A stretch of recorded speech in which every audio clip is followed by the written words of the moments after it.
Einer, der glaube ich auch noch ab und zu spielt, ist auch so ein altes Kämpferlein, ist der Donovan. Und der hat ein Lied geschrieben über die alten Kämpfer, die überall mitraffen. Der Universal Soldier.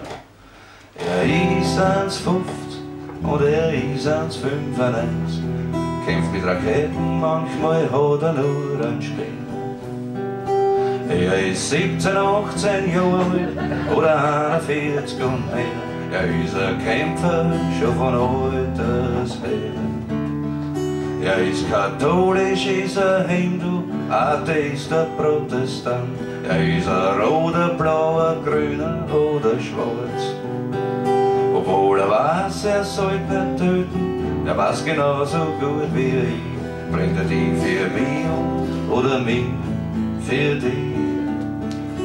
Und er kämpft einmal für die Freiheit und er kämpft für die Sklaverei.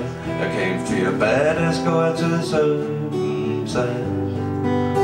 Und er kämpft für Gleichberechtigung und er kämpft fürs Macho-Sein und glaubt, dass er irgendwen von irgendwas befreit.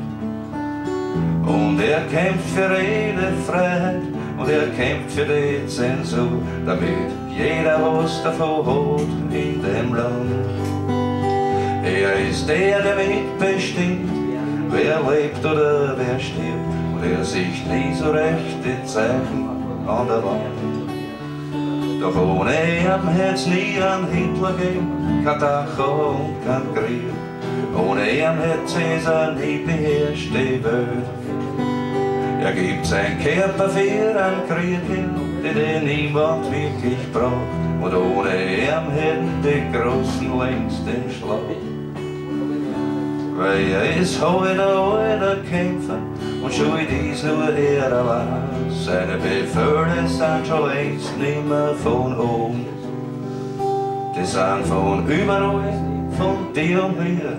Und Freund des eines, sag ich dir, so wird kein einziges Problem wirklich bekommen.